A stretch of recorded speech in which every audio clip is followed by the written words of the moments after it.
situación, y claro, debemos ser más de 100. Aquí veo que hay como unas, a ver, ¿cuántas? Sí, unas 20 personas que no están. 2, 4, 6, 8, 10, 12, no, no tantos, unas 11 personas que no están, lastimosamente, pero eso ya no va, eso no es de nuestra posibilidad. Así que les voy a pedir su máximo de colaboración, queridos amigos, para que puedan subir luego al sistema, ¿ya? Si me permiten.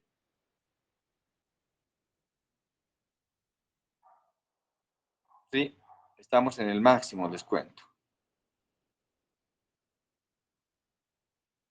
Qué lío.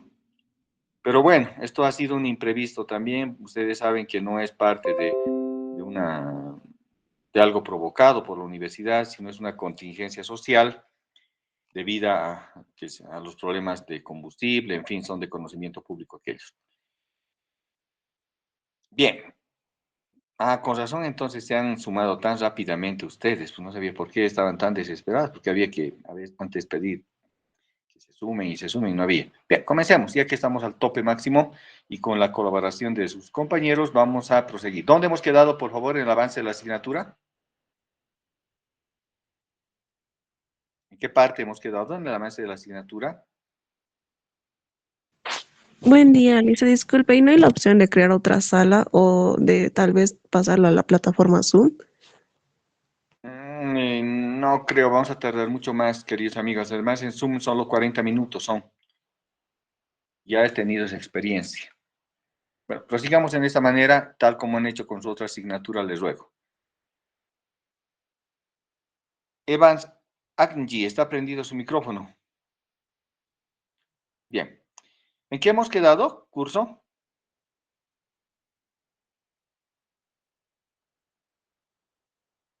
¿Cuál ha Eh, sido el avance de materia? liberalismo,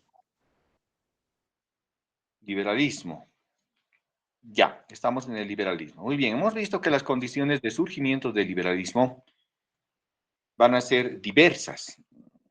Van a ver la caída del Imperio Romano de Oriente, la expulsión de la península ibérica de los musulmanes, el descubrimiento de América, la acumulación de riqueza, el cisma de la Iglesia Católica y posteriormente la invención de la imprenta.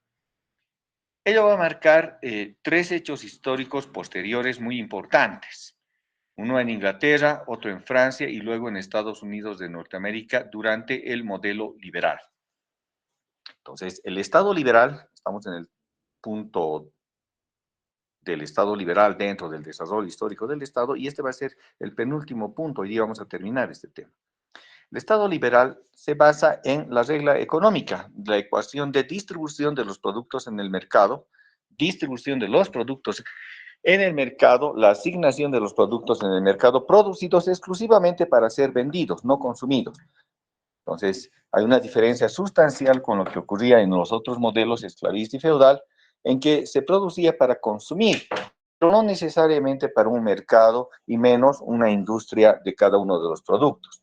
Ahora se va a producir en gran cantidad para satisfacer la demanda social, la demanda de otras personas que quieren los mismos productos, y los mismos productos se van a ir arraigando en las mencionadas sociedades a lo largo del tiempo. Hemos visto que los burgos además son lugares que constituyen mercados, centros de abastecimiento en que las personas van a ir asentándose para propiciar este nuevo modelo económico, el liberalismo. Ahora, el liberalismo, sin embargo, sobre la base de la oferta y la demanda, logra lo que nos va a decir el principal teórico del liberalismo. ¿No? Me están llamando, pero ya no puedo. A ver, voy a intentar nuevamente. Así he podido, un hito. Bien, entonces el liberalismo va a permitir, como luego nos describe el teórico Adam Smith, nos va a permitir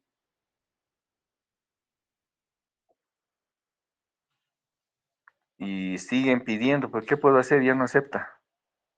Bueno, Adam Smith nos da las reglas y describe lo que constituye el liberalismo. ¿En qué consiste el liberalismo? Bueno, el liberalismo va a consistir según Adam Smith, que lo describe en, primero, la asignación de de todos los bienes y servicios a través del mercado, a través del mercado. Entonces, a través del mercado se va a lograr que estos bienes producidos sean parte del consumo general. Por favor, escríbanle al grupo que en la medida que me acepte voy a poder ingresar. Lastimosamente no puedo acceder a todos, como ustedes bien saben, el problema técnico. Uno, existencia del mercado, oferta y demanda para la asignación de bienes y servicios. Entonces, Adam Smith en su famosa obra se llama Investigación sobre el origen de la riqueza de las naciones, investigación sobre el origen y naturaleza de la riqueza de las naciones, esa es su obra, nos describe cómo funciona el modelo liberal. Entonces, el modelo liberal de producción funciona en este primer modelo, que es un modelo de libre mercado, funciona con la presencia del propio Estado, perdón, la presencia del propio mercado, asignando bienes y servicios de los cuales se satisfacen la demanda social. Bienes y servicios destinados al mercado. Unos que ofertan bienes y los producen, otros que los consumen. Oferta y demanda. En ese entendido, la oferta y la demanda van a constituir la base del funcionamiento del modelo de Estado de libre concurrencia o libre competencia.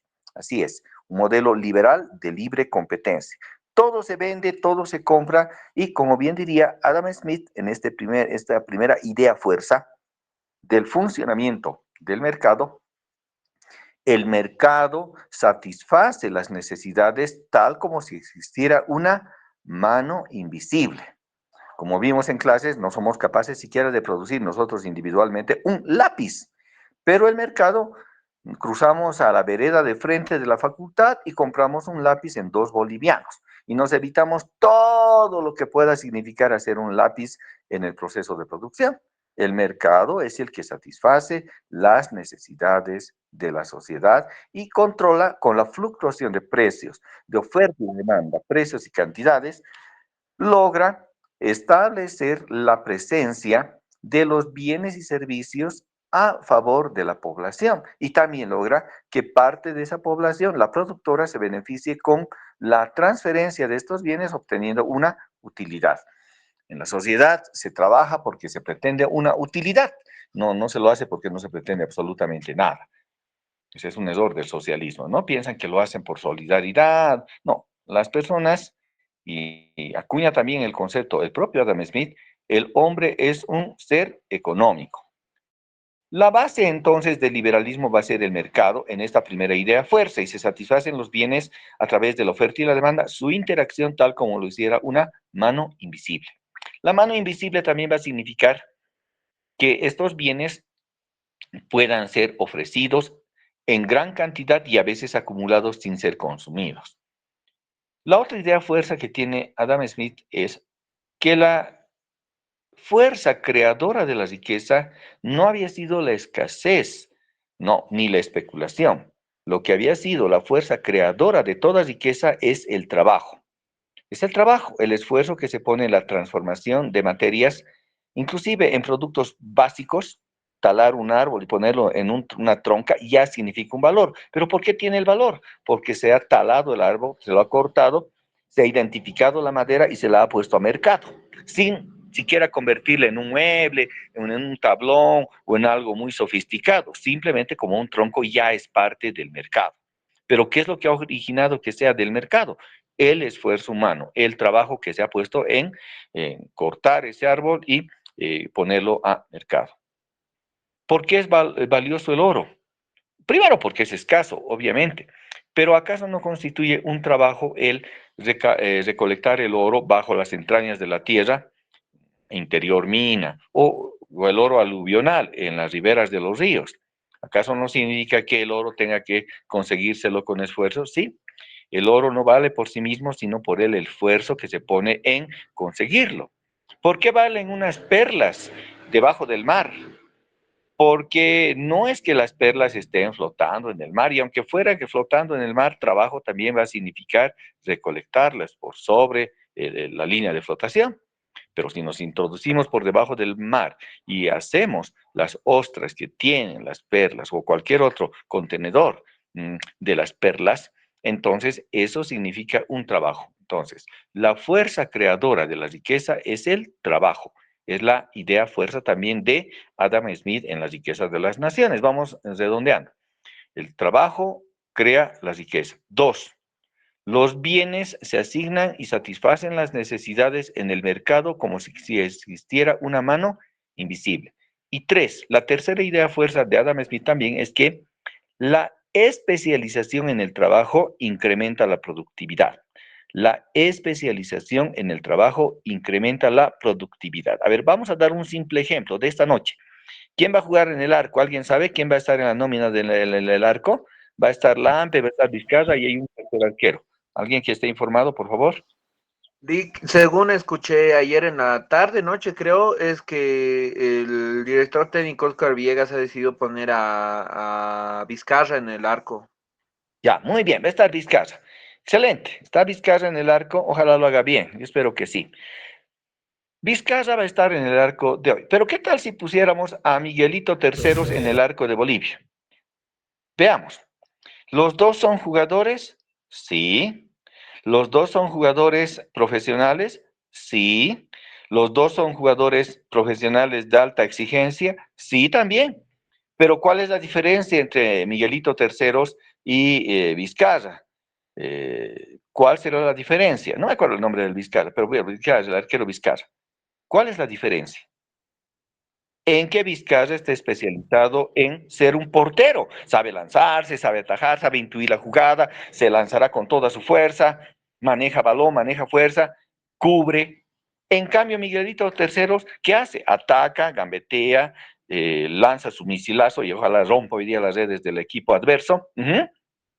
Ambos son jugadores, pero no los dos están especializados en lo mismo. Están especializados de manera diferente. Ahora, ¿cuál de los dos tiene productividad? Dependiendo. Vizcarra va a tener efectividad en el arco y Miguelito Terceros va a tener eficiencia en el ataque, porque así hace la especialización en el trabajo. Si el sábado vamos al mercado, hacemos cancha, vamos al mercado y vamos a la carnicería y le pedimos a la señora carnicera, por favor, véndame 1 kilo de carne. Yo sé que su báscula está desequilibrada, que en realidad son 900 gramos nomás el kilo. Pero la señora va a agarrar, dice, ¿quieres 1 kilo? Muy bien, va a la pulpa, con semejante cuchillo, hace un corte a la báscula, a la balanza y marca 1 kilo. ¿Cómo lo ha hecho? ¿Cómo lo ha hecho? A ver, a mí denme el cuchillo. El mismo cuchillo, denme el trozo ese grande de carne, de pulpa. Me dicen 1 kilo, ponga a la balanza 1 kilo. Yo voy a hacer el corte y me va a salir 750 gramos o me va a salir 2 kilos. ¿Por qué yo soy ineficiente en cortar carne? ¿Y por qué la señora carnicera es tan eficiente que a un corte me lanza a la báscula 1 kilo? ¿Cuál será la diferencia? A ver, tengo que controlar asistencia. Alejandro Burgoa, ¿cuál es la diferencia?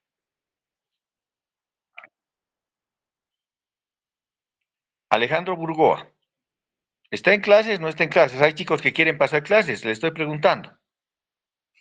¿Está en clases Alejandro Burgoa?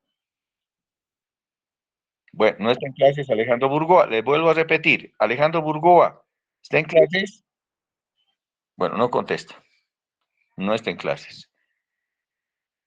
Bien, estaban pidiendo la palabra varias personas. Comenzó, a ver, de aquí, han pedido la palabra muchas personas. Nadia Agner dice, adelante. Sí, Lisa, buen día.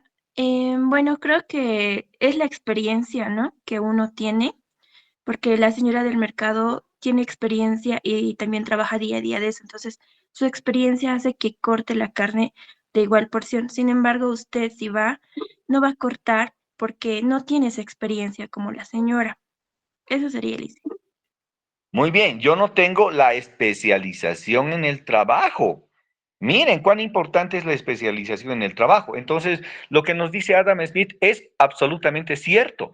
La especialización en el trabajo incrementa la productividad. Y así como Vizcarra va a estar en el arco y hoy día no le va a entrar una sola bola, ajá, porque esté especializado en ser portero. Y también la señora corta exactamente con su cuchillo porque tiene especialización en el trabajo e incrementa la productividad. Adam Smith plantea un ejemplo.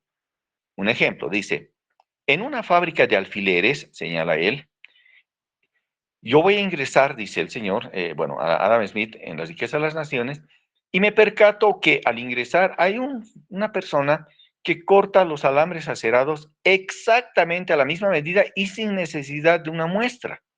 Él lo hace a ojo de cálculo, porque tanta experiencia ha tenido en cortar alambres acerados que los hace así y todos son de la misma medida.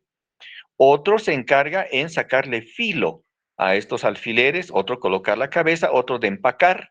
Y en fin, es una fábrica donde está demostrando que la alta productividad depende de la alta especialización. Y ciertamente, la alta especialización no solamente lleva a la productividad interna de una unidad, sino también lleva a la propia especialización del trabajo y de los productos de diferentes naciones. Sí, ahora vamos a las naciones. Si eso ocurre en cada persona, si es buen arquero el Vizcarra, no le entra bola, y si la señora del corte hace el corte preciso, a nivel de los países también existirá especialización en esta producción. A ver, voy a dar un simple ejemplo. Bolivia es alta productora en, a ver, un producto que no lo hacemos. Alta productora en, qué sé yo, en aceite de oliva. Bolivia será alta productora en aceite de oliva. No. No, no lo es. Entonces, si entramos en un mercado de competencia por aceite de oliva, obviamente vamos a estar a la saga. No somos rival para nadie porque no tenemos especialización en el producto. La especialización se la crea. En los años 50, después de la Segunda Guerra Mundial, hasta los 60, Japón tuvo que construir una industria automotriz. Sí, el Mitsubishi ya existía antiguamente, por eso los aviones Mitsubishi Zero fueron hechos por la Mitsubishi. Pero luego de la Mitsubishi tuvo que establecerse, mantuvo la Mitsubishi, pero tuvo que establecerse otra empresa, Toyota se llamaba, con D, Toyota. Entonces, Toyota, hoy Toyota, comienza a producir y en principio sus productos serían así, de buena calidad o de mala calidad. Eran de baja calidad. ¿Cómo convierten, sin embargo, cómo se convierten en productos de alta demanda en la actualidad? Un vehículo Toyota es comercial, obviamente. Ajá. Porque posicionan su producto a través de la especialización en la producción. Sí, lo posicionan y hoy en el mundo es archiconocida la marca Toyota de vehículos. Al principio, vamos a la Coca-Cola. Allá en 1800 y tanto, cuando la crean, era un elixir, una especie de infusión, si queremos, de diferentes productos. No sabemos la receta, pero básicamente habría tenido eso de la pepa de cola, que es del África, y parte del líquido de la coca, que fue llevada desde Bolivia y desde el Perú. Así origina la Coca-Cola. No habría sido apetecible. Pero en el mercado, la Coca-Cola hoy la rompe, es de la primera o segunda, está en competencia siempre con la Pepsi para ser el producto más demandado en la sociedad. ¿Por qué? Porque ha alcanzado especialización en el mercado. Como se dan cuenta, la idea fuerza de Adam Smith es cierta. La especialización hace a la productividad y también los países se van a ir especializando a nivel latinoamericano, pero con oferta mundial. Carnes. ¿Quiénes son los mayores exportadores de carne y apetecida su carne en el mundo, en los lugares de demanda? ¿Será apetecible la carne peruana, la carne argentina? ¿Cuál de las dos es la puesta en el mercado con mayor demanda? La Creo Argentina. que es la Argentina. La La Argentina. Argentina de lejos, ¿no? Además uno dice Argentina igual churrasco, igual vino, igual fútbol. ¿Ah? Entonces han posicionado en el mundo. Puede ser que la carne uruguaya sea mejor que la argentina, pero en el mundo está posicionado la carne como un producto de especialización de Argentina. ¿Se dan cuenta? A cada uno nos van a poner nuestra etiqueta. Entonces, Argentina igual carne, vino, fútbol, pum. Colombia, ¿en qué se especializará Colombia? ¿Cuál será el mayor producto que tiene Colombia? Café. Café.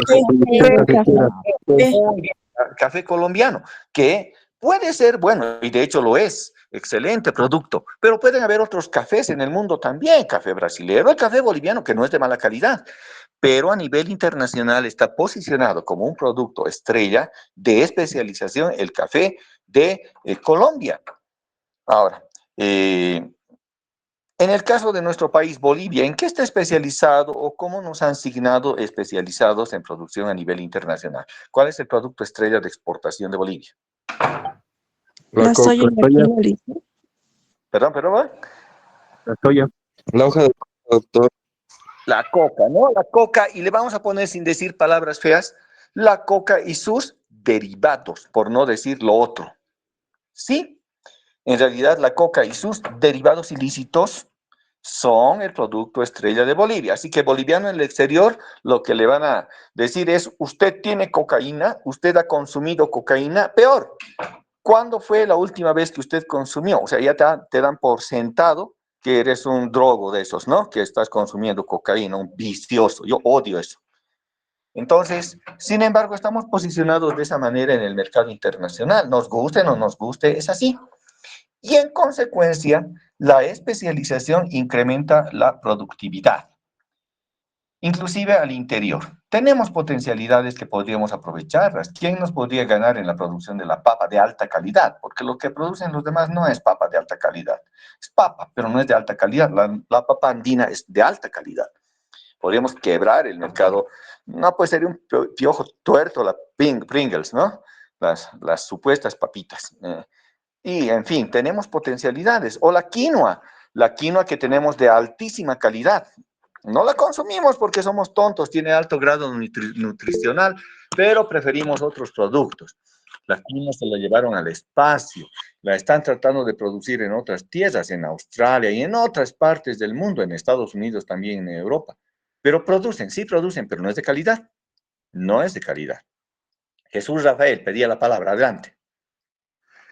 Bueno, doctor, tendríamos, creo yo, competencia en el Los producto de la abogados papa. somos licenciados. Alto. Comienza por ahí. Los abogados somos licenciados. Ahora sí, Jesús Rafael. Ah, perdón, licenciado. Como le decía, a conocimiento propio, creo yo que la papa, en papa sí tendríamos competencia porque hay que ver para qué se va, en qué producción va, a qué producción va a destinarse el producto. La materia prima, que en este caso sería la papa, porque la papa peruana se utiliza más para papas fritas, que es lo que ahora más se consume, creo yo, en un mercado de sociedad.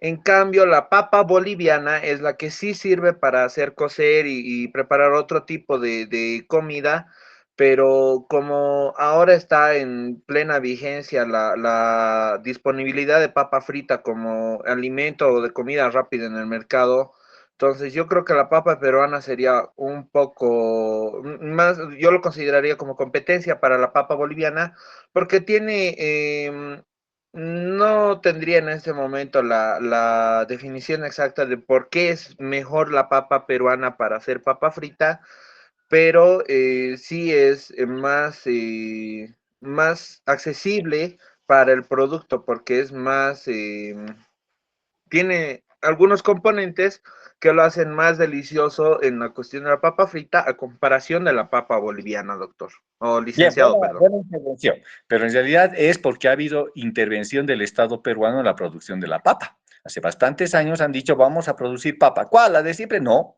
Vamos a hacer una papa con modificaciones transgénicas. En realidad la papa peruana, esa grande y que no está bien cocida, si la llevamos a la olla, eso no va a cocer nunca y si cose va a ser una especie de nabo cocido, pero sí sirve para la papa frita, efectivamente.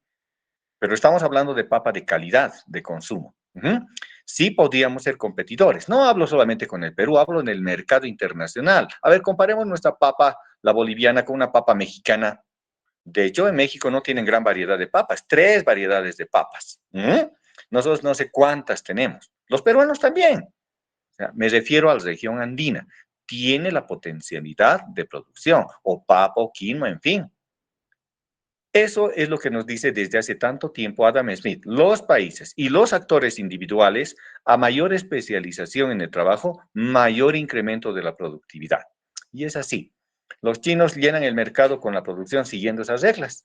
Todo lo que nos viene, casi el 90% de lo que consumen los países latinoamericanos es de procedencia china. Han hecho un gigante puerto en Perú. Lo han inaugurado el anteaño pasado. Es el puerto de Chancay, que realmente es tan grande que los puertos de Guayaquil, en Ecuador, y el puerto de Valparaíso de Chile resultarían ser puertos inferiores y se llama cabotaje. ¿Qué es cabotaje?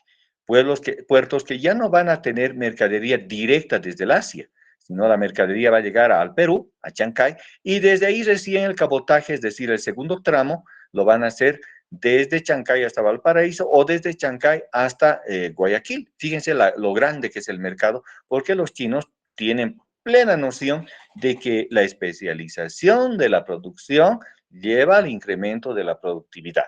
Pero pasemos. Estas reglas que nos señala Adam Smith son reglas económicas, se van a transformar luego en la parte práctica. Ya el liberalismo va a ir abriéndose en tres momentos históricos importantes. En Inglaterra deja de ser un estado absolutamente feudal y se va a convertir paulatinamente en un estado liberal porque las condiciones de la producción de la tierra no son tan fértiles como lo son en otras partes y además están rodeados de mar, son una isla, tienen todas las aptitudes. Especialización en la navegación, en la marinería. Y la marinería significa el transporte de mercancías. Siendo una isla tan pequeñita, Inglaterra en algún momento llegó a dominar en el siglo XIX el comercio mundial, hasta bien entrado el siglo XX inclusive. Sí, claro que sí. Eso inclusive va a desencadenar la Primera Guerra Mundial. Entonces, el comercio y la especialización en la actividad marítima. ¿Y quiénes eran pues los piratas? Eran británicos, eran ingleses, la mayoría, no digo que exclusivamente, también los había franceses, también los había holandeses y de otras nacionalidades, pero la inmensa mayoría eran británicos, puestos al servicio de la corona británica para debilitar al imperio español. Así nomás es. Ahora, Inglaterra va a tener tres momentos de transformación al Estado liberal. Comenzamos con la Carta Magna de Derechos, 1215. La Carta Magna de Derechos, primero vayamos por el que no es. No es un documento constitucional que otorga derechos al pueblo. No, no lo es. Otorga derechos a la aristocracia. En un principio, la Carta Magna otorgó derechos a la aristocracia, no al pueblo llano, a la aristocracia. Ahora, ya luego con el tiempo se van a convertir en el Bill de Derechos. Esos derechos de la Carta Magna se popularizan, pero para ello van a tener que tener también ciclos políticos. Van a haber una revolución. Oliver Cromwell va a encabezar una revolución contra su rey, Jorge I. Le cortan la cabeza, Carlos I, perdón, le cortan la cabeza. Establecen por 40 años una república, establecen la otorgación del Bill de Derechos y otro documento importante. El Bill de Derechos son derechos individuales derivados de la Carta Magna, pero en un principio la Carta Magna no otorgaba derechos al pueblo. Tuvieron que esperar como buenos años, 300 años, para recién otorgar el Bill de Derechos que otorga derechos a los ciudadanos, a las personas.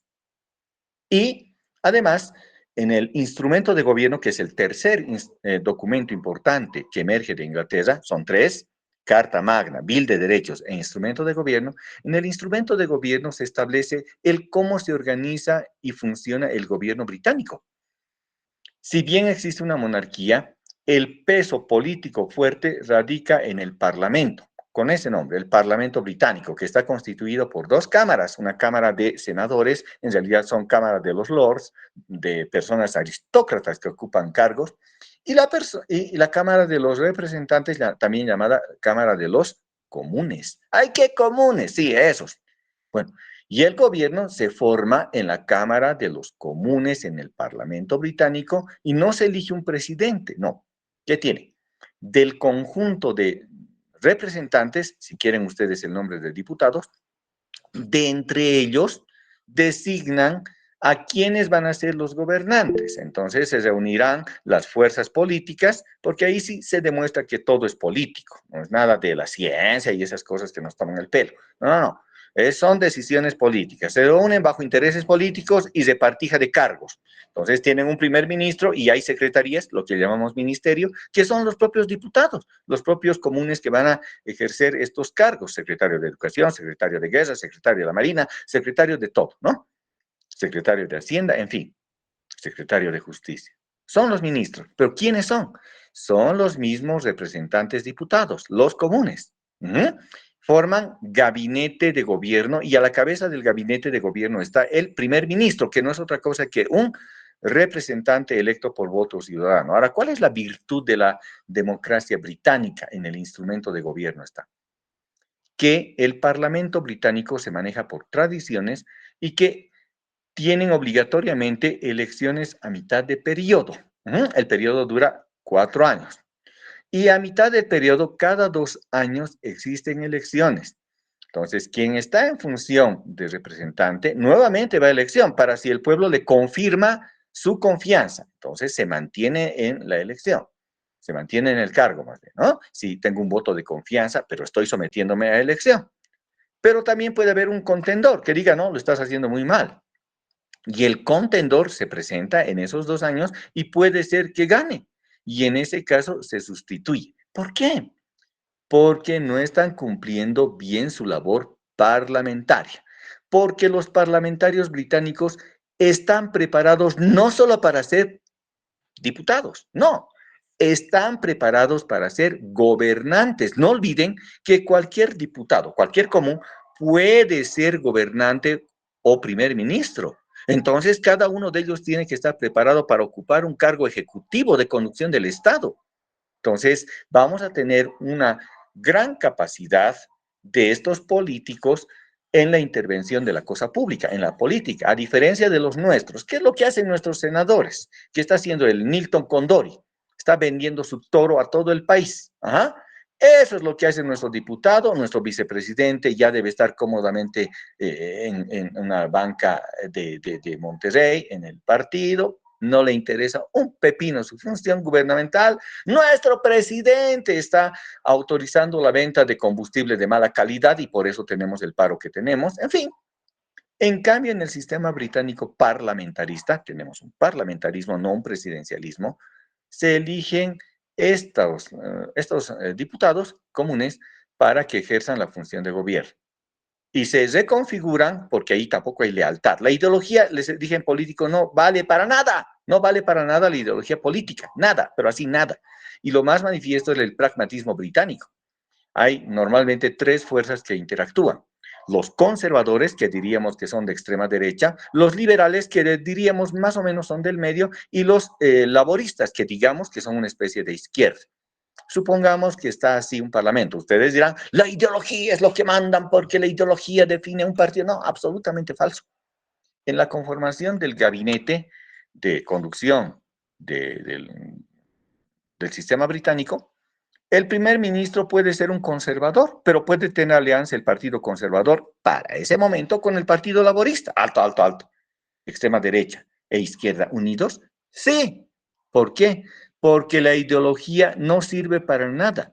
¿Qué hacen ellos? Conducen políticas públicas. Conducen políticas públicas, no fanatismo ideológico. El fanatismo ideológico es contrario a un sistema político serio. La ideología no cuenta para nada. Maquiavelo nos lo dice, los británicos lo practican. El Parlamento británico puede tener de este tipo de alianzas, laboristas con conservadores y a la vez liberales, entre los 3, un grupo de los 3, o a veces también solos, y si son fuerza mayoritaria, los conservadores o los liberales o los laboristas, pero ninguno va a ser posturas extremas, siempre van a actuar en equilibrio. A ver, curso entero, le voy a preguntar así a quemarropa a alguna de las personas. Camila Condorena, ¿cuál es el precio de la leche hoy en la leche Filippo? Licenciado. ¿Cuál es el precio de la leche? ¿En bolsa? Bueno, Sí, el litro bolsa, yo por lo compro. gusto. En bolsa está entre a 8 o 7 bolivianos, es lo que recuerdo. Un rango en lo que se acuerda. A ver, vamos a decir aquí otro. Pérez Fabián, ¿cuál es el precio de la leche en el mercado hoy? Dice, según yo, es 7.50, creo. Según yo. Muy bien. A ver, aquí. Simplemente Luz indica. ¿Quién es Luz? ¿Cuál es el precio de la leche PIL, litro, en el mercado hoy? En mi zona es a 8. Bolivianos. Bien, no tenemos todavía mucha certeza. Les voy a transportar a un debate allá en 1978. Está de candidata una economista, porque son formados los parlamentarios británicos. Una economista, le conocieron luego como la dama de hierro.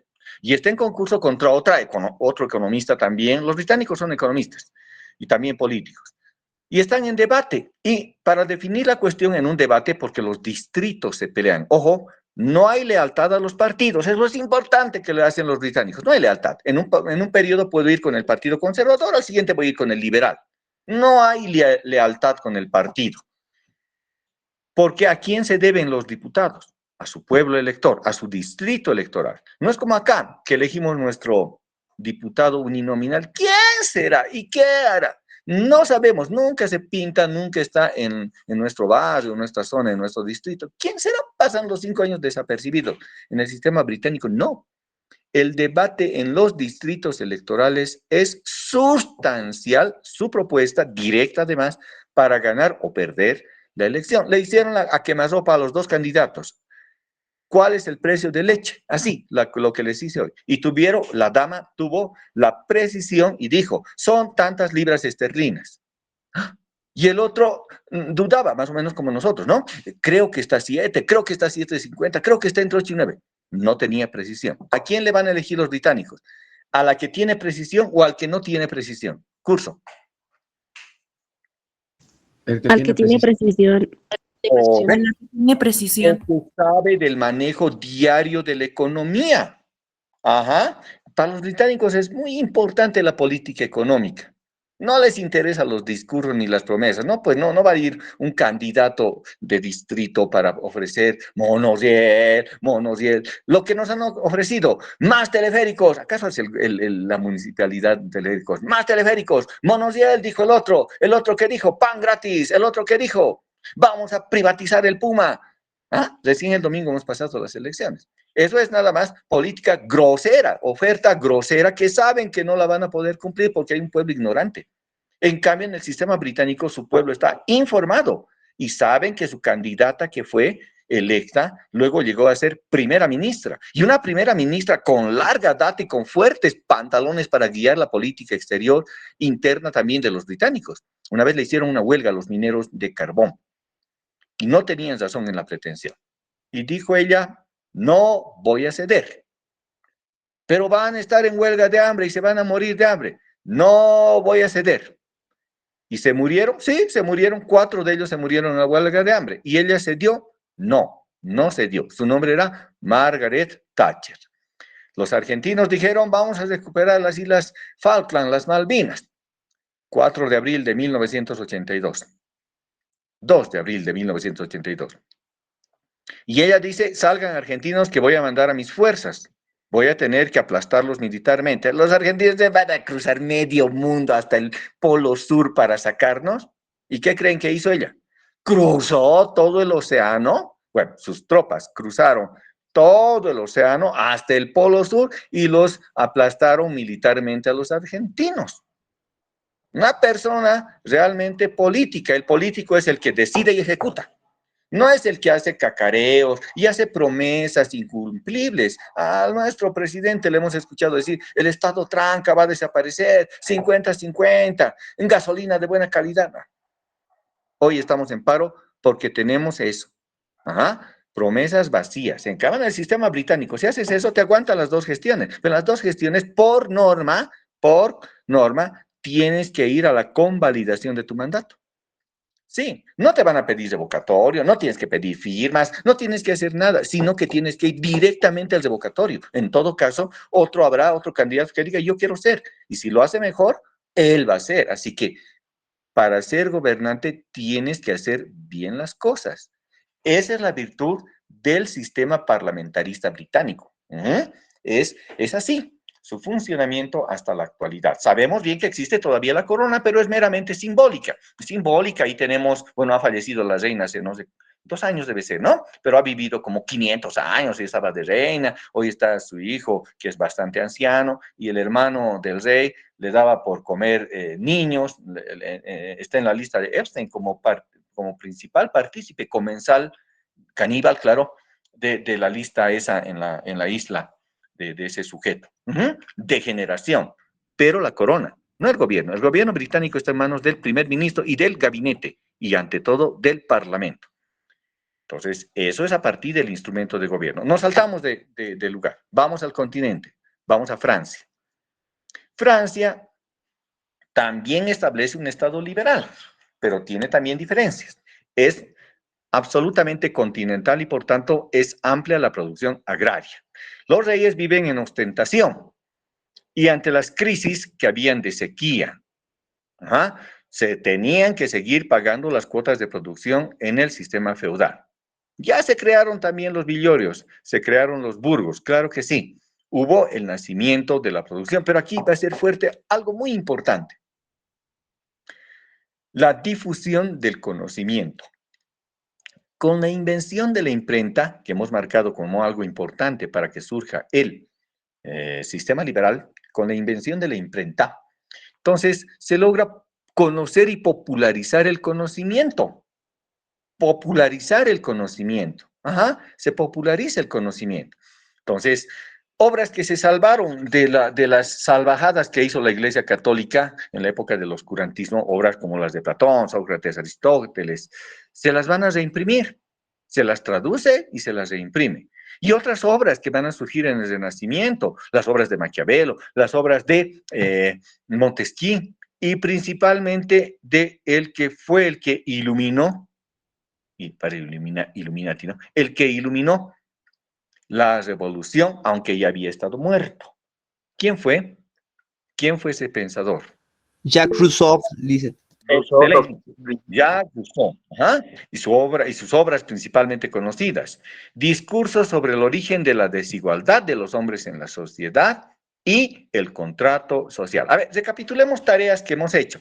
¿Qué tareas hemos hecho? Curso. Alguien tome la palabra y márqueme las tareas que hemos hecho. Licenciado, hemos hecho el resumen de La rebelión en la granja, obra de George Orwell, y del libro 1984, de igual manera de George Orwell. Ya, bien. Gracias por la información. Bien. ¿Les he dado la tarea de la Declaración de los Derechos del Hombre y del Ciudadano? No. No, Bien. doctor. Ahora les doy. En el cuaderno de actividades para el siguiente jueves, no para dentro de una semana, me van a hacer copia. Es breve, es página y media, cuando más 2 les va a salir, no es una cosa larga. Declaración de los Derechos del Hombre y del Ciudadano, 26 de agosto de 1789. Repito, copia de la Declaración de los Derechos del Hombre y del Ciudadano. 26 de agosto de 1789. No se me confundan con la Declaración Universal de Derechos Humanos, que eso es de 1948. No se me confundan con ello. No se me confundan con la Declaración Universal de los Derechos Humanos. Les estoy pidiendo que copien la Declaración de los Derechos del Hombre y del Ciudadano, que es emitida en plena revolución el 26 de agosto de 1789. Copia. Eso es breve porque son 17 artículos.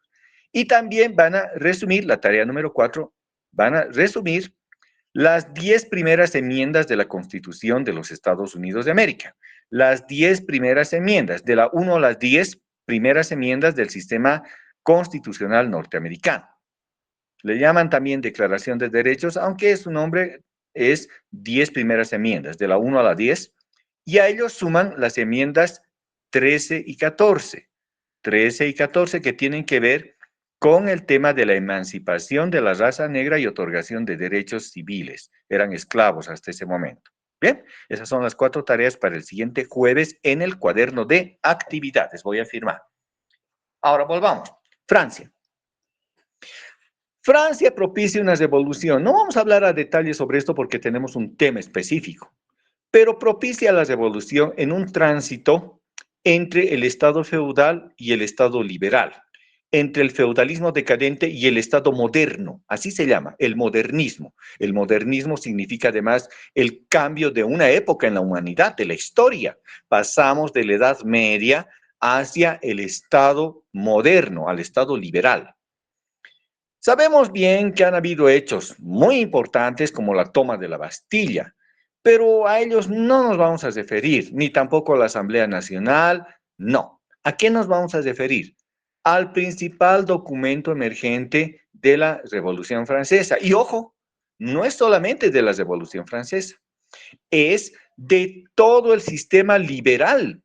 Es el 26 de agosto de 1789. La Asamblea Nacional aprueba la Declaración de los Derechos del Hombre y del Ciudadano. Aprueba la declaración.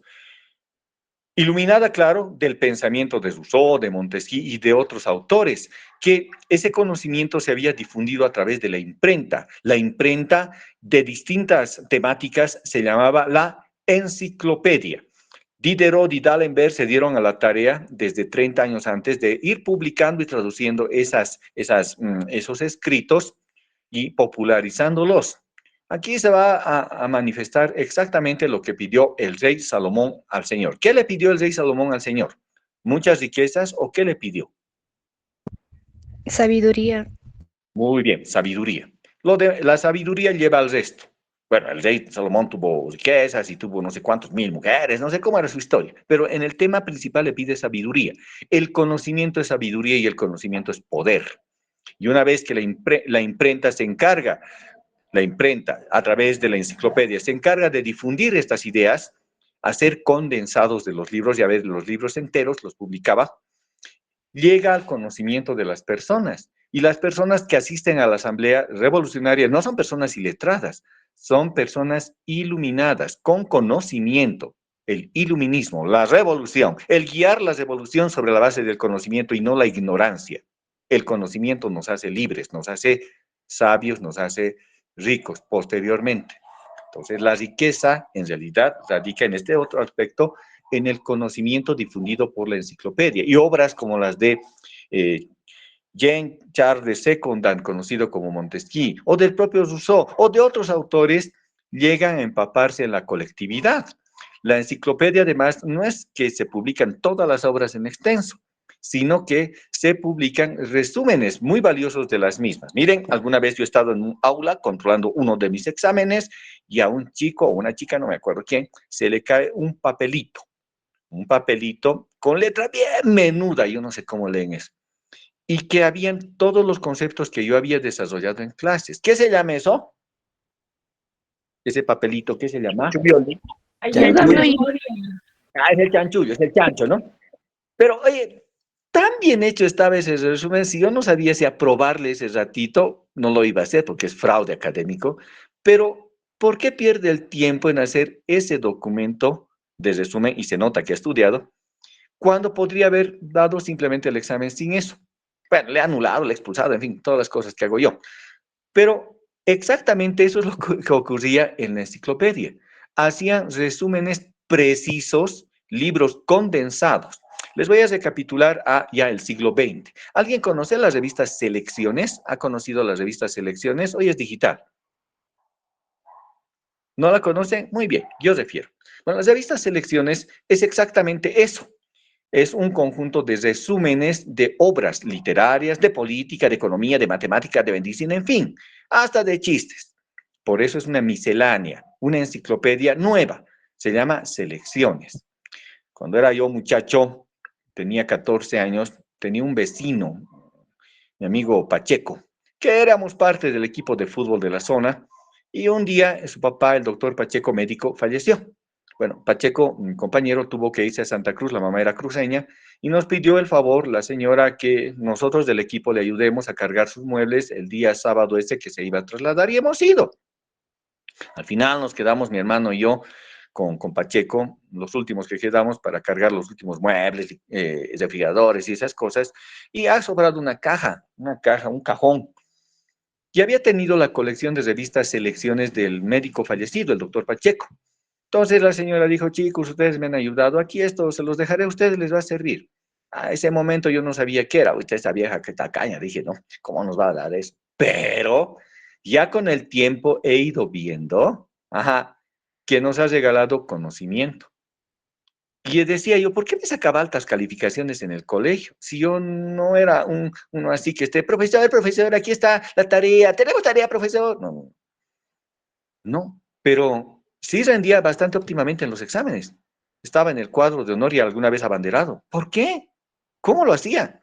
Bueno, lo hacía porque paralelamente leía y me divertía con estas obras. Eran resúmenes de distintas áreas, de historia, de política, de economía, de medicina, en fin, de todo lo que podía haber, una selección. El conocimiento es sabiduría y la sabiduría es riqueza. Recién lo he entendido años después. Y lo mismo que me pasó en lo personal, le pasó también a Francia. La apertura con la enciclopedia le ha permitido al régimen francés conocer, en cuanto a sus representantes, tener el conocimiento para no dejarse aplastar. Y es producto de ese discurso liberal el que va a emerger la revolución y del que emerge también la Declaración de los Derechos del Hombre y del Ciudadano, que contiene derechos individuales, libertad, vida, propiedad, seguridad, resistencia a la opresión, derechos a las garantías, derechos no enunciados, separación de los poderes del órgano público, que nadie puede ser aprendido sin mandamiento y orden emanada en juicio justo, que nadie puede ser procesado sin su defensa correspondiente, que las sentencias deban basarse en la prueba, en fin. La Declaración de los Derechos del Hombre y el Ciudadano son la base del liberalismo político mundial y se encuentran muchos de sus artículos, como ustedes van a poder ver, se encuentran literalmente copiados en varias constituciones del mundo, incluyendo la Constitución boliviana. Claro que sí. Una de las fuentes de la Constitución boliviana no puede dejar de ser, sino la Declaración de los Derechos del Hombre y del Ciudadano. Ya con el tiempo Francia degenerará. Va a ir a una constitución monárquico-constitucional en 1791, le dicen al rey, usted sigue siendo el ejecutivo, pero nosotros tenemos la Asamblea Nacional, el Parlamento. No va a hacer usted lo que quiera. No, yo quiero hacer lo que quiero. No, aquí hay la ley. Muy bien. El rey no quiso estar de acuerdo con ello, junto a su esposa, quiso complotar contra la revolución, quiso que el ejército austriaco esté presente en Francia, aplaste a los revolucionarios y restituir la monarquía. No le dejaron, lo sorprendieron y lo guillotinaron. Se establece el régimen del terror con la Constitución jacobina, izquierdista de 1893. ¿Por qué hablo de izquierda y derecha? Porque justamente en el salón de debates de la Asamblea Nacional surge este concepto. No es un tema de ideología, por si alguien piensa, zurdos hijos de tal, eso pasa por alguien que no ha leído el tema. El tema de izquierda y derecha no es una ideología, ha sido simple y llanamente la ubicación de las fuerzas en el espacio, en el teatro en que funcionaba la Asamblea Nacional. Al lado derecho estaban las fuerzas conservadoras, aristócratas, y al lado izquierdo, inclusive tenían unas graditas, por decir en la montaña, estaban las fuerzas de la izquierda. Así sencillo, de ahí viene izquierda y derecha, no tiene mayor connotación de la ubicación en el salón de debates de la Asamblea Nacional. Entonces, en 1793, la izquierda, los jacobinos, toman el poder. Ante la arremetida traidora del rey Luis XVI, lo decapitan y establecen el régimen republicano y un régimen de terror. Robespierre es el gobernante junto a Saint-Just, Maximilien de Robespierre, un hombre que iba en el lineamiento que pregonaba la verdad. No era acaudalado ni pretendía serlo. Era un hombre que pretendía guiar los destinos bajo el sistema de la razón. Pero la razón no sirve para guiar a una sociedad. La sociedad no es una sociedad sabia. Entonces, pretendió imponer con el terror y la fuerza su gobierno. Dijo, la ley del terror no solo es contrario a la revolución quien ataca a la misma, lo es también quien no hace nada por defenderla. Uy, ahora sí queda la gran ventaja. A ver, Si hay una ley de delación que dice delate al contrarrevolucionario y ahora mi vecino se ha pasado 1,80 m hacia mi terreno, ¿le hago un juicio o lo delato como contrarrevolucionario para que le corten la cabeza? Lo delato, pues he escuchado que mi vecino es contrario a la revolución, ha dicho que es monárquico. ¡Viva la monarquía!, dijo mi vecino. Ajá, vienen las fuerzas, lo atrapan, lo decapitan. Y así, viejas riñas, viejas controversias, peleas entre parejas, entre familias y entre todo, terminan en la guillotina por falsas denuncias. Tipo 348 actual, pero traducida a la delación por ser contrarios a la revolución con la guillotina de por medio. Tanto fue el régimen de terror que hasta propio al grupo gobernante de Robespierre, Saint-Just y su contendor, pero también de esta ala jacobina, que era Danton, llega a la controversia, porque entre ellos también pelean, como en la rebelión en la granja. Entonces, tiene más fuerza Robespierre y Saint-Just y decapitan a Danton. No sin antes Danton decirle, si lo haces, vas a generar minoría en el Parlamento y el siguiente serás tú. Dicho y hecho, una vez decapitado Danton, breves meses después, las fuerzas contrarrevolucionarias apresan a Robespierre y lo decapitan juntamente con Saint-Just. Inclusive Robespierre quería quitarse la vida con una pistola, percutó, pero no se dio en el cráneo pleno, sino en el maxilar, en la mandíbula si quiere, que le quedó colgando. Así lo han guillotinado. Bueno, sangre y más sangre durante el régimen del terror. Pero ¿qué es lo importante de esta época revolucionaria? Que luego va a proseguir con un militar que expande el liberalismo por Europa, Napoleón. Pero lo importante es el documento principal acuñado no solo por Francia, sino por todo el sistema liberal, la Declaración de los Derechos del Hombre y del Ciudadano. Bien. El siguiente escenario tiene que cruzar el Atlántico y deviene por persecuciones religiosas que se vivían desde el cisma de la Iglesia Católica en Europa.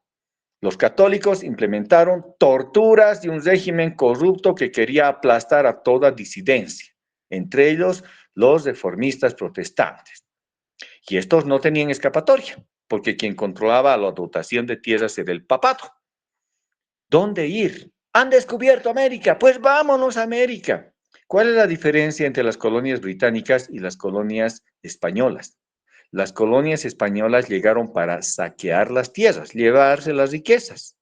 En cambio, las colonias de migrantes europeos no solo fueron británicos, de diferentes partes, alemanes, noruegos, en fin, de todo, que se asentaron en 13 colonias. Y estas 13 colonias comenzaron a producir. En un principio no produjeron nada porque no conocían la producción. ¿Qué animales comer? Aquí no hay los animales que conocemos allá. No hay vacas, no hay ovejas. ¿Aquí qué hay? Bueno, tienen otros animales. Tienen búfalos parecidos a los bueyes. No tienen gallinas, tienen otros animales. ¿Qué tienen? Pavos. Ajá. ¿Y qué producirán? Vamos con el trigo. Y el trigo no producía. O producía muy escuálidamente. ¿Qué producir? Estaban a punto de morir de hambre. Estaban a punto de retornar. Pero llega la ayuda. ¿Y quiénes fueron la ayuda? Los nativos. Pese a que podían haberlos exterminado a los de las colonias, los nativos les ayudan. Les enseñan los cultivos que pueden hacer y también la crianza de los animales. Sí. Por eso rinden en homenaje a esta ayuda de los nativos el Día de Acción de Gracias. ¿Cómo lo hacen con el pavo? Porque el pavo les fue legado por estas tribus nativas como alimento de corral. ¿Sí? ¿Cómo les agradecieron luego a los nativos que les colaboraron? Bueno, exterminándolos, los mataron. Sí, así de malagradecidos fueron. Pero significa que de a poco estas tierras ubérrimas altamente fértiles van a producir. ¿Qué producen?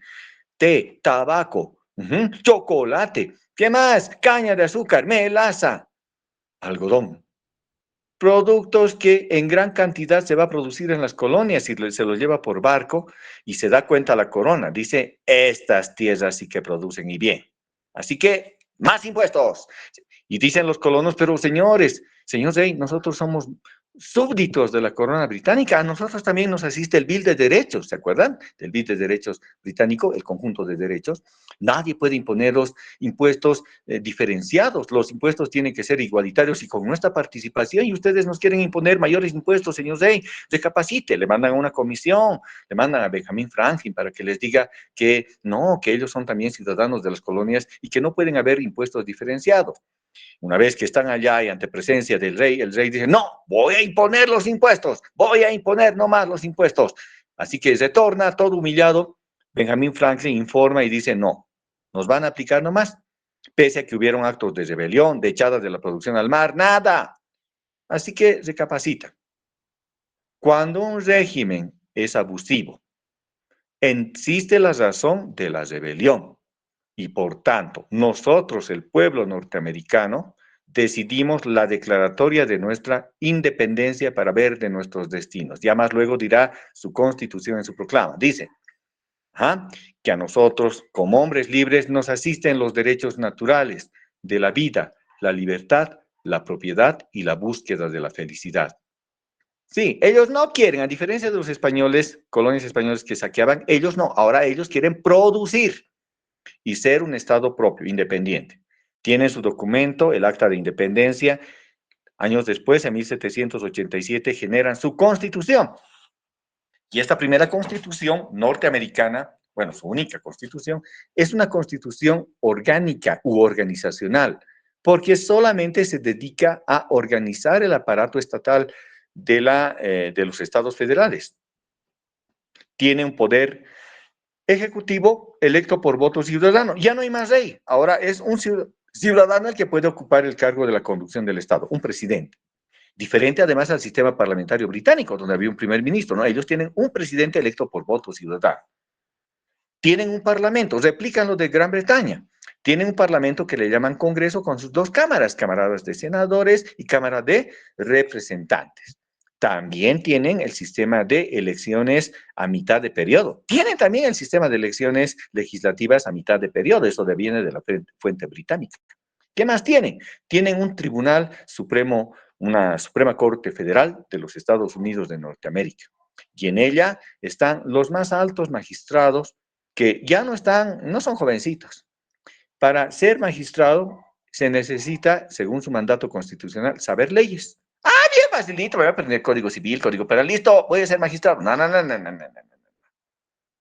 Saber leyes es saber leyes. A ver, muchacho, ¿cuántos años tienes de abogado? Tengo 8. Ja.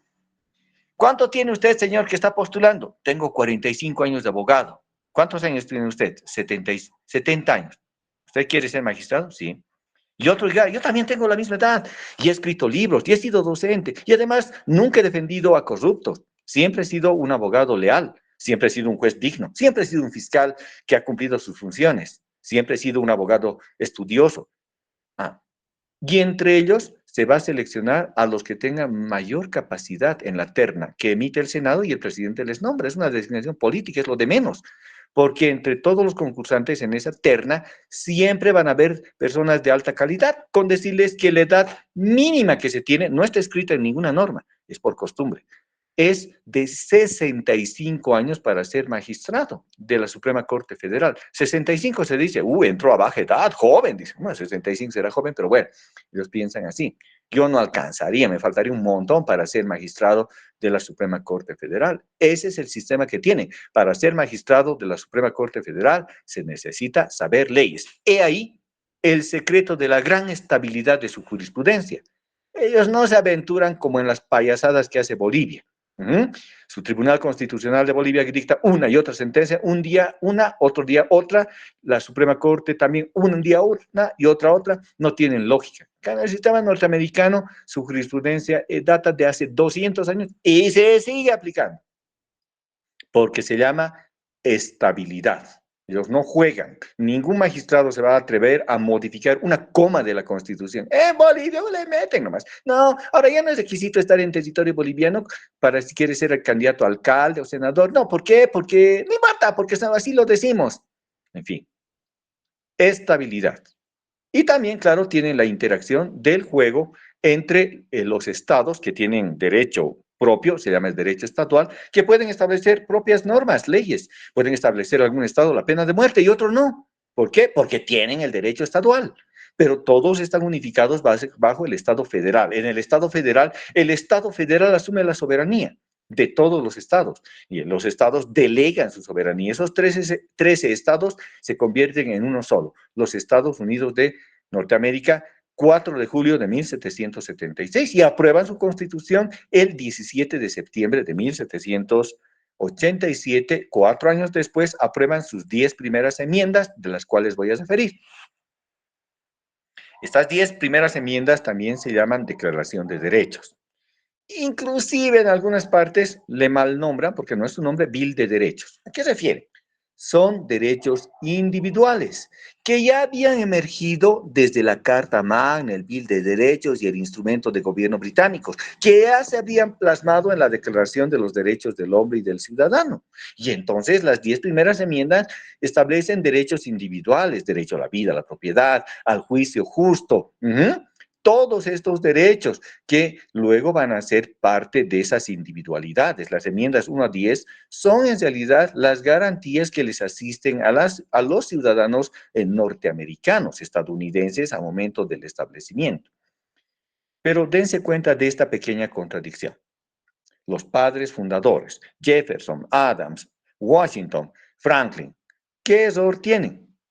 Que subyace debajo del discurso de la libertad, de la dignidad, de la igualdad, el esclavismo. Eran esclavistas, particularmente Thomas Jefferson. Particularmente Thomas Jefferson fue el que redactó el Acta de Independencia de Estados Unidos, el que redactó el proyecto de Constitución de los Estados Unidos. Él era esclavista. Y también lo eran los demás gobernantes, padres fundadores. En ese caso de George Washington, que tenía plantaciones algodoneras con la población africana o esclava africana. Tenían esclavismo. ¿Cómo puedes proclamar al mundo que eres libre, que el hombre es libre, que es igual, que es digno, y bajo tu alfombra tienes esclavos? Es una contradicción que va a tardar en resolverse. Y van a tener que ir a una guerra interna, la guerra de secesión entre 1860 y 1864. Una guerra interna entre el norte y sur. Los dos ejércitos se enfrentan. No era el fin último la libertad de los esclavos. No, eso fue una consecuencia tal vez inesperada. Pero se impone el norte y como efecto de esa guerra civil interna, se dictan las enmiendas 13 y 14. La enmienda 13 destinada a liberar, emancipar se llama, la emancipación de los esclavos negros. Ya no hay más esclavos en Estados Unidos, indica la enmienda 13. Y la enmienda 14, como ya no son esclavos, les otorgamos derechos civiles. Formalmente diríamos que ya tienen todos los derechos y que son iguales los ex esclavos, pero no es así. Como existe el derecho estadual, los estados mantienen la condición de la segregación racial. Sí, no podían combatir juntos, no podían compartir un teatro juntos, unos estaban en un lado, otros en otro, el lugar preferente para los blancos, no podían estar en el mismo transporte, no podían usar la misma acera siquiera en algunos estados. Si estaba alguien viniendo, un blanco por la acera, el negro se tenía que bajar a la vereda para darle el paso, porque había privilegio de la raza blanca, y sin importar que ya habían las enmiendas 13 y 14. Tardaron 100 años más hasta 1968 y mataron a sus presidentes, bueno, a su presidente John Kennedy, a su hermano Robert Kennedy, a los líderes de la raza negra en ese momento, Malcolm X y Martin Luther King. Y recién en 1968 establecieron la ley de servicios, más bien la ley de derechos civiles y la eliminación de esta segregación racial. En la tierra de la libertad y de la igualdad no eran ni iguales ni libres todos, habían esclavos. Pero estamos entonces que estos tres hechos, británico, francés y norteamericano, establecen la existencia del Estado liberal, el Estado que no interviene en la economía, el Estado que deja hacer y pasar. Y como vimos en clases, eso no es posible. No es posible, porque el Estado es necesario para la existencia de una sociedad. Es más, si no hubiera Estado, hoy pudiéramos estar pasando clases, no, porque no habría universidad pública. Bueno, entonces vámonos a la privada. Muy bien, vámonos a la privada. ¿Funcionará la privada si no le pagamos? No. ¿Y quién emite los billetes? El Estado. Entonces no puede funcionar tampoco la privada. Nadie podría interactuar en la sociedad si no hubiera el Estado. Tendríamos que retroceder hasta darnos con garrotes unos a los otros porque tampoco habría ley. Si no hay Estado, no hay ley. Entonces es absurdo decir, como nuestro amigo Milei del Sur, ¡viva la libertad! Vamos a dinamitar al Estado. O decir, el Estado tranca, hay que eliminarlo. No, el Estado sí. El Estado es oprobioso, sí, pero es una necesidad para la existencia y el orden en la sociedad. El anarquismo propone que no debe existir el Estado, pero es una propuesta, como toda ideología, impracticable.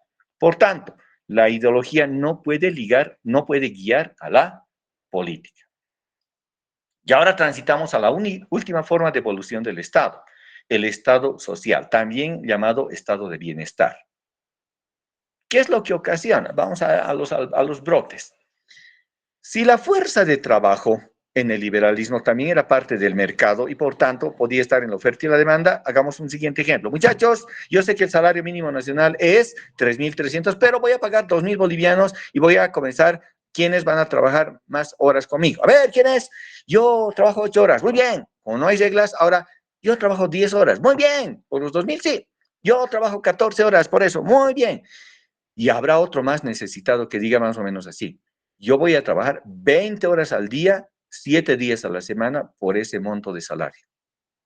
Como no hay Estado, sí hago el acuerdo, porque el Estado no debe intervenir. Surge una suerte de explotación, pues grande, en el sistema liberal, en las propias entrañas de Londres, de Estados Unidos. Chicago va a ser el epicentro. 1 de mayo de 1886. ¿Qué ocurre el 1 de mayo de 1886, curso? ¿Nadie? Las 8 horas laborales. ¿Me estás preguntando? Licenciado, No inician tomo de pregunta. o sea, hay una revuela en Estados Unidos por los abusos que se comete por la revolución industrial, que los trabajadores empiezan a notar que los trabajos son muy abusivos y se levantan prácticamente. Las protestas de Bien, Chicago. la En pocas protesta de palabras, la Chicago. huelga por Pese la a que jornada los de 8 horas. ahorcan, sí, está bien, pese a que los ahorcan y todo, se impone la intervención del Estado fijando como 8 horas la jornada máxima de trabajo. Ahora, nuevamente recomendación al curso. Cuando yo pregunto algo, por ejemplo, ¿qué día es hoy día? No digo fecha. ¿Qué día es hoy, curso? ¿Qué día es hoy? Jueves. Jueves. Jueves. ¿Por qué otros me contestarían jueves? ¿Por qué responden preguntando? Van a ser abogados. Acostúmbrense a responder categóricamente, en sentido positivo. No importa que se equivoquen, pero en sentido positivo. Me podría decir uno contundentemente, es martes. Ah, muy bien.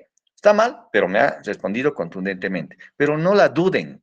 Nuevamente esto, ¿no? Pregunto algo y me responden otra vez con otra pregunta. Respóndame respondiendo. Sí, es jueves. Y en ese caso, las 8 horas se establecieron para intervenir en la economía. Fue la primera intervención. Luego se va a hacer mucho más grande la intervención del Estado, porque, como siempre, no aprendemos de la historia. Hace más de 100 años hubo una pandemia, igual que la que hemos tenido hace unos breves años, ¿no?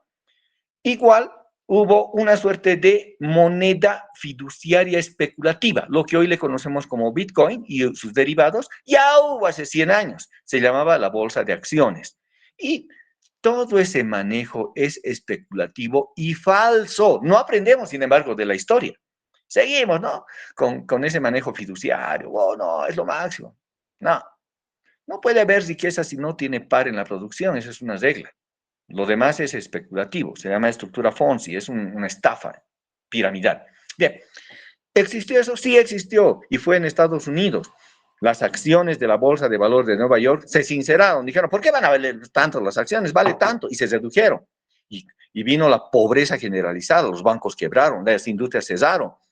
Los grandes millonarios que ostentaban grandes riquezas y ahora estaban envueltos en un montón de deudas, se lanzaban de los edificios. La pobreza se hizo general para los pobres que eran pobres y para los ricos que pasaron a ser pobres. 1929 a 1932, Estados Unidos fue pobre. Tuvo el Estado que intervenir. Su presidente nuevo en 1932, Franklin Delano Roosevelt, tuvo que establecer una política inicial que se llamaba un plato de sopa al día, un asistencialismo, porque había hambruna y se vio la necesidad que el Estado intervenga. Llegó desde Inglaterra la propuesta económica. Dijo, el Estado tiene que ser el que solucione el problema que ha generado el liberalismo. ¿Cómo? El Estado tiene que invertir y gastar. John Maynard Keynes, el keynesianismo, Keynes. Él dice, el Estado va a solucionar, y de hecho lo fue. Se llama política de intervencionismo social, también se llama Estado social. Ojo, no es un Estado comunista, socialista, no. Es el Estado liberal, pero con ciertos refrenos. ¿Por qué? Porque durante la Primera Guerra Mundial, Rusia, que fue una potencia aliada de Francia e Inglaterra, en media guerra se declaró socialista comunista. Se expropiaron los medios a favor del Estado y los trabajadores comenzaron a gobernar la Unión Soviética. Y entonces creció el espanto, decir, si no hacemos válvulas de escape, si seguimos con que no interviene el Estado y toda la ganancia para mí, la explotación para mí, todo se nos va a caer. Ahora, queda la disyuntiva. ¿Mantenemos el orden sin ceder o mantenemos el orden cediendo un poco? Mantenemos el orden cediendo un poco. Entonces, mantiene la estructura liberal, pero tiene que otorgar prestaciones sociales. ¿Cuáles? Salud, educación, trabajo digno, intervención del Estado. A eso se llama modelo de Estado social o modelo de bienestar, que va a hacerse general en todo el mundo. En el caso de Bolivia, el Estado social no es socialismo, repito, es Estado social de intervención del Estado en la economía. En Bolivia se implanta en 1938. Y la actual Constitución también continúa bajo ese modelo del Estado de bienestar, pero aunque tenemos un nombre propio, le damos un nombre propio. Lectura al 306 de la Constitución, por favor, curso.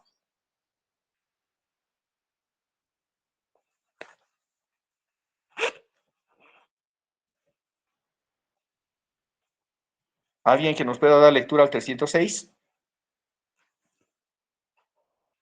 Constitución. Artículo 306, parágrafo primero. El modelo económico boliviano es plural y está orientado a mejorar la calidad de vida y el vivir bien de todas las bolivianas y los bolivianos. Parágrafo 2. La economía plural está constituida por las formas de organización económica comunitaria, estatal, privada y social cooperativa. Parágrafo 3. La economía plural articula las diferentes formas de organización económica sobre los principios de complementariedad, reciprocidad, solidaridad, distribución, igualdad, seguridad jurídica, sustentabilidad, equilibrio, justicia y transparencia. La economía social y comunitaria complementaria, el interés individual con el vivir bien colectivo. Parágrafo cuarto, las formas... Está bien ahí. Se llama vivir bien, que si bien respeta el derecho individual del individuo, también vela por el derecho colectivo. Nosotros le llamamos al estado de bienestar el vivir bien. En general, es el estado de bienestar, con intervención del Estado en la economía. El Estado guía la economía. Ya no hay más el Estado liberal, dejar hacer, dejar pasar. No, no puede haber eso, porque el Estado debe intervenir en la economía. El gran éxito de China, ¿en qué consiste? En que el Partido Comunista guía las políticas económicas y a él se someten los empresarios. Y miren cómo se ha convertido en la primera economía y potencia económica del mundo, China. Entonces, con ello concluimos este tema. Tema número 2, que es el desarrollo histórico del Estado. A la siguiente clase vamos a entrar al Estado y Derecho. Curso, sabemos que estamos en esta emergencia, esperemos que pase pronto la movilización y ya van a tener también la otra asignatura. Les dejo, no sin antes saludarles, un buen día y que gane Bolivia. Muy buenos días, estimado curso. ¡Viva Bolivia! ¡Viva Bolivia! Adelante. A huevo. Viva. Bolivia, Bolivia, Bolivia. Que viva, que viva.